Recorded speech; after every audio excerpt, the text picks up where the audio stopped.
All right, let's move on now. 56 years into nationhood, Nigeria is yet to unleash potential in the maritime industry. Maritime authorities and operators say the maritime industry is economically viable and Nigeria should focus on how she can explore the potentials of that industry, especially in this era of diversification. TVC News correspondent Ifunayeze reports. Nigeria's maritime industry is opening up new dimensions at a time when current economic realities in the country is pointing direction to the sector for possible financial bailout. It goes without saying that the nation's maritime domain has undergone series of changes from the pre-independence era till date. Past clamors for a more efficient port system and the quest to optimize potential in the sector resulted in the introduction of critical changes that altered operations in the ports. 56 years down the line, the maritime industry has contributed in terms of quantum of revenue to the national purse. It had served as facilitator of commerce, or international trade in particular. It's been a nexus that has created a lot of employment for our people. It's indeed cumulatively the second highest employer of labor outside agriculture and civil service. If you look at the ports that we have now and what we used to have, you will see marked difference.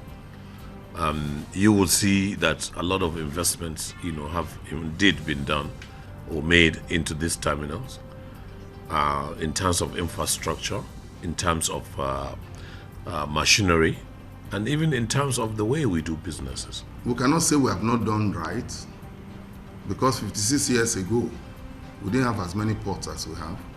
We didn't have as many operators in the industry as we have. And anywhere there is growth is when things are multiplied. It means we are trying, but we could have done better. So we should be taking the challenge that we have not done enough. As dissatisfaction continues to trail activities in the sector, government and private players in the industry believe that the nation's maritime sector needs to transit to a blue economy in order to cash in on the immense benefits of sea commerce. The conviction is that the industry has the capacity to drive the country's diversification agenda. We intend to strengthen the role of the sector more in the areas of coastal trade, ocean-going vessels, serving as major artery for export trade, for import, enhance its role in contributing to creation of employment, enhance its role in the contribution of resources to the national purse. Recommendations have been advanced on the need for an enduring policy direction and a holistic review of maritime concerns along stated guidelines to promote the country's participation in global sea trade. Ifunanya Eze, TVC News, Lagos.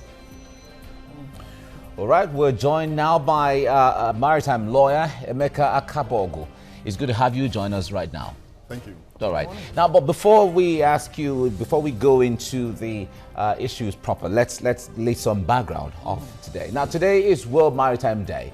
The International Maritime Organization says without shipping, the import and export of goods on the scale necessary to sustain the modern world would not be possible.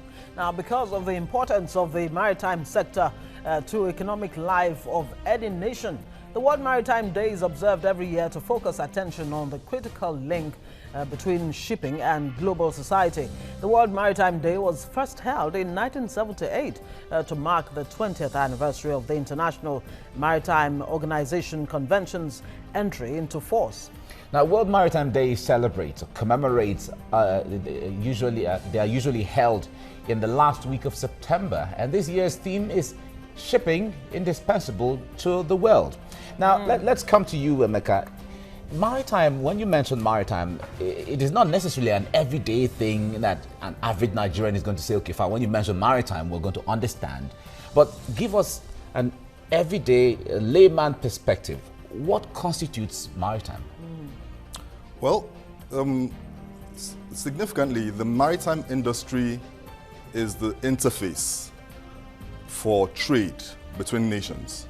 And that's why the International Maritime Organization and the United Nations consider it an important day to celebrate, because shipping is the single most international of trades.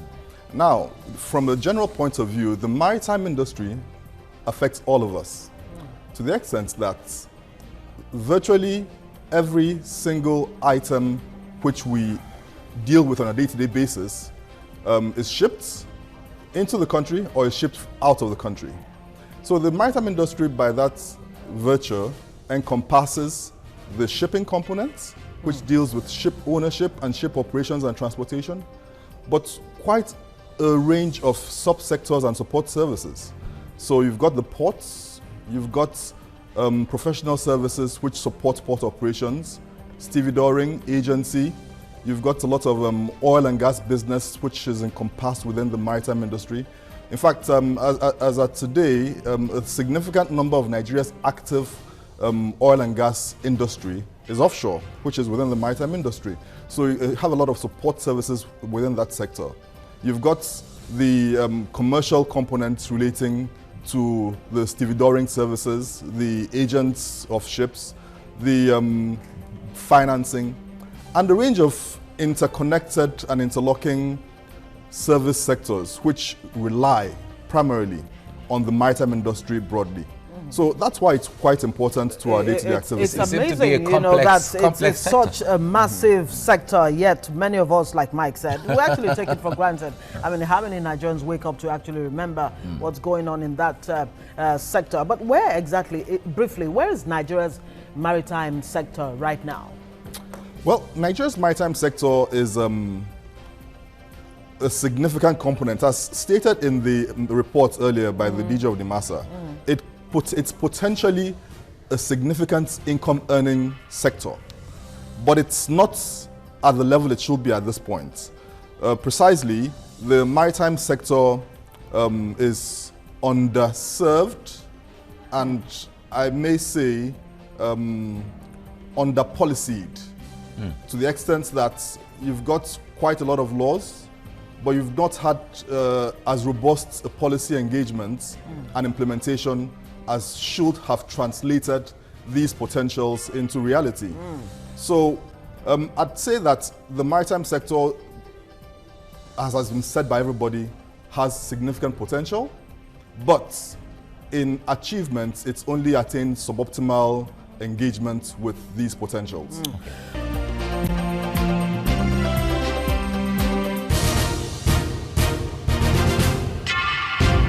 Right, if you just tuned in, you're watching TVC Breakfast, and on this segment we're discussing World Maritime Day, and we have in the studio a maritime lawyer, Emeka Kabogo, and we are talking about this. Now, Emeka, let me come to you on this.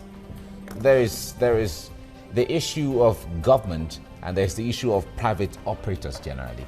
If we understand how, because you give us an overview, which to a layman might be kind of complex, but let us understand, if you have to rate the performance of the Nigerian Maritime Organization based on percentage, what would be your rating?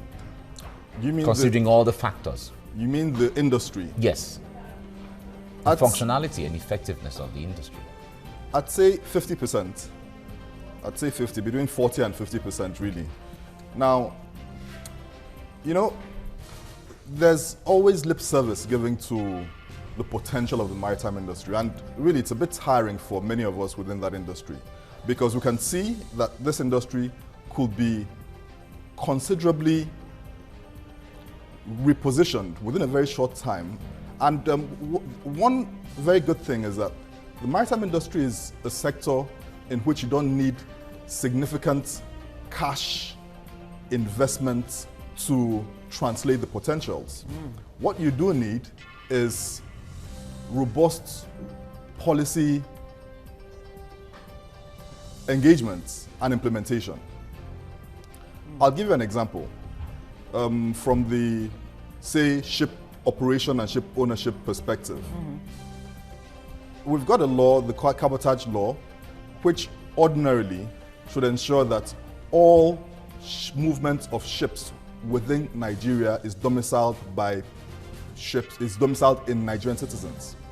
And potentially, the numbers suggest that this area could generate up to $2 to $3 billion annually for the country, in country. But we've got a situation where, for no reason beyond incompetence or suboptimal policy implementation, it's not working. You said the sector, the maritime sector, is under policy. Let me use your own word.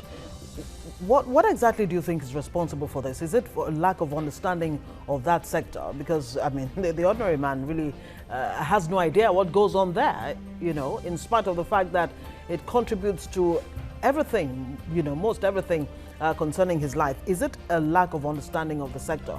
And what kind of policies, in clear terms, really should a government put in place to drive that sector? Because, I mean, we've come to understand that it's a major employment generation area. Yes, it is a major employment generation area. Now, let me put it this way. We've got the luck of geographic location. Nigeria is virtually at the center of the Gulf of Guinea and positioned in such a way that we could be a hub to the entire West and Central African region. And the key value of a hub in terms of port operations is that persons and organizations and trade, which is being undertaken outside your area of jurisdiction, could be facilitated through your area. So those going down the southern fringes of the continent and those coming to the more western fringes of the continent could have Nigeria as a hub for transshipments. When Nigeria is a hub for transshipments, automatically all the jobs which relate to the handling of vessels across these areas will be domiciled in Nigerians. And a lot of foreign exchange will be earned by Nigeria. A lot of bunkers, a lot of professional services passing through at that point in time. It's not happening, and it's simply not happening because the framework to ensure that this hub status is activated is simply not there. So you've asked the question, is it a question of policy implementation? Certainly. So we do have policies, few policies which could be very, very valuable, but they are simply not being implemented. Why? Ultimately, I think it's a question of the understanding of the industry and the understanding of the policies by the people who are actually invested with the responsibility to implement these things. Okay. Now, there's a call for the concessioning of ports, for instance, for optimal performance. But the Nigerian ports, the way it is as it is, how feasible is it to concession the Nigerian ports for that optimal performance? Actually, the Nigerian ports have been concessioned for the past 10 years. Oh. And the concessions which were implemented in the ports have seen huge improvements in port operations. However, the concessions could only work optimally if the various parties to the concession do what they're supposed to do. So you've got the concessionaires, by which I mean the terminal operators. You've got governments, which includes the landlord, the Nigerian Ports Authority, and probably the federal government through the Bureau for Public Enterprises. Now, those governments' components are largely not doing what they're supposed to be doing. So there are very basic things the MPA, for instance, should be doing. Taking care of access routes to the ports, ensuring that there's lighting. We've heard the customs talk a lot of times about 24-hour port services. 24 hours, yes. Yeah, and this is what the government through the National Nigerian Ports Authority should be doing. Now, so the aspects which government should be doing, the government has not been doing. And where it does, it's very haphazard and in fits and starts. So the concessionaires can only do so much within that system. But at the same time, the environment is still not even conducive for the concessionaires to actually perform optimally. Absolutely. Is that what the case is? Absolutely. The environment is not optimal to some extent, and by which I mean, for instance, the Nigerian Port Authority component. Now, there's an economic regulator aspect too, which is the responsibility of the Nigerian Shippers Council. Now, that is an area which has only recently been activated by virtue of the government's granting that right, that power to the Shippers Council. And that is core to ultimately ensuring that the entire system is effectively regulated. All right, we'll get some more facts, of course, from you as the world celebrates Maritime Day. But let's give you some more information. The maritime sector is crucial to Nigeria's economic life as it contributes significantly to the nation's GDP, that's the gross domestic product. Nigeria's strategic location, like you heard from our guests in Africa, makes her a major hub for local and international trade. Now, the country is blessed with enormous natural maritime resources due to the vastness of our coastline and huge population. Now, the maritime sector, apart from generating revenue for government, also creates employment for many people in the developing world, including Nigeria. Areas of employment opportunities include seagoing personnel, labor for ship recycling, ship owning and operating, ship building and repairs, as well as port services. Now, the Nigerian Maritime Administration and Safety Agency, NIMASA, that should be familiar with many Nigerians, is responsible for regulations related to Nigerian shipping, maritime labor and coastal waters. NIMASA has the statutory mandate to collect 3% levy on all international inbound and outbound cargo. Let me take you up, Emeka, on the issue of NIMASA. Some experts actually say there are necessary steps which NIMASA has to take for the maritime industry to actually help in reviving the economy. What are some of these steps? I mean, you are a player in that industry. Yes, one of the NIMASA's rules is shipping development and promotion. This is aside its other rules in respect of broad safety, economic regulation, broad safety regulation, and ensuring that the oceans are safe. But from a shipping promotion and development perspective, yes, it could do a lot. Unfortunately, over the last couple of years, in fact, over the last 10 years, I'd say, a lot of money which is derived from the 3% levy, which should go into the development of the maritime industry, has been either locked up or diverted. And as a result, the funds which should ensure that this promotion is done has not been available. But in what ways can it do this? Of course, the NIMASA should be able to ensure that the market is competitive enough for Nigerians to benefit from. It should be able to ensure that the standards of operation are high enough and that the entry barriers are clear enough for Nigerians to be able to enter into the market and take advantage of at least what is going on within the country. From a cabotage perspective, for instance, from a local content perspective. So these are promotional initiatives and promotional mandates which the agency could activate on behalf of Nigerians to ensure that advantage is taken of this. Okay. Now, let's go back to information we were reeling out earlier now. Now, former NIMASA boss Haruna Baba Jaro in 2015 said NIMASA generated about $30 million every month. Now, in 2015, the Nigerian Maritime Administration and Safety Agency generated 70.8 billion naira as revenue. Now, between 2009 and 2014, NIMASA generated into the Federation account $1.34 billion.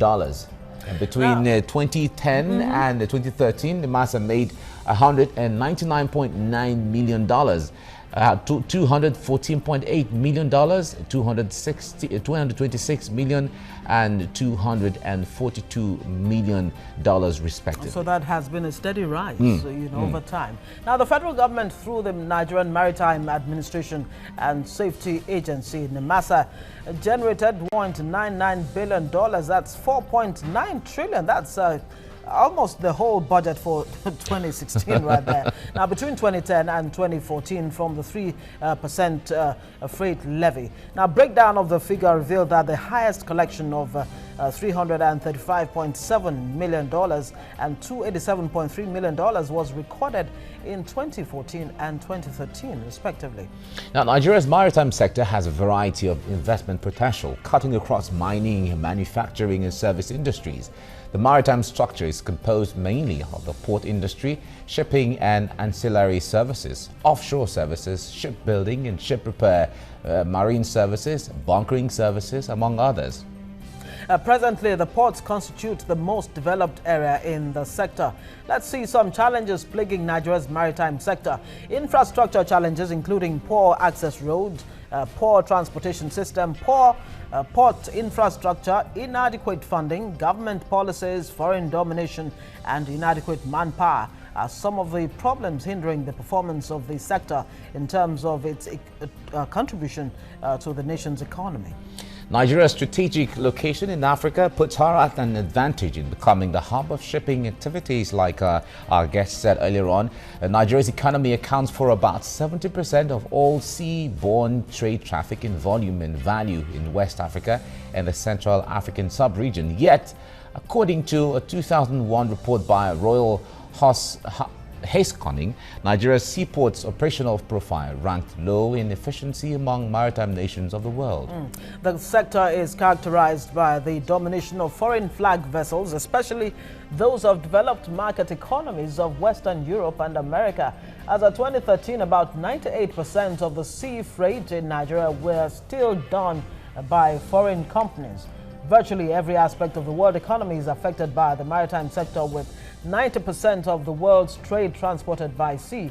Now, this mode of transportation is by far the most effective way to move huge volumes of goods and raw materials. Nigeria has 6 major ports, with 2 ports in Lagos and 4 in the east, namely Lagos Port Complex, Tinkan Island Port Complex, Calabar Port, Rivers Port, One Complex and Delta Port Complex. Now, recent statistics show that there has been visible growth in the demand for shipping services in Nigeria. The maritime experts believe that if well developed, the maritime industry is capable of generating trillions of US dollars for the government through import and export duties, registration fees on ship ownership and mortgages, taxes, levies paid to its maritime agencies, apart from other contributions to gross domestic product. Now, Emeka, the issue of freight costs in Nigeria that makes importers actually go to neighboring ports like Cotonou, Togo and the rest of them at the expense of Nigeria. What does government need to do to actually change the situation? Well, government needs to enforce its regulations. Now, it's not freight costs really that cause that. It's port charges. Okay. Port charges, and secondly, the fiscal regime of the customs. The freight costs really are a very minuscule component. Now, as it relates to port charges, I know that the Nigerian Shippers Council, for instance, has been strident in trying to ensure a level playing field by ensuring that the terminal operators and the shipping companies do not take advantage of Nigerians, which often is seen to be the case. So if that can be enforced, that would help significantly. But from a fiscal point of view, the regime for custom duties and the administration of customs duties also is very important, because what happens is that many times the customs duty administration is not very clear, not very transparent. It's opaque. Yes. And as a result, you find importers facing the likelihood of charges which are beyond what they can commercially engage with. Okay. And that's why they go to other ports.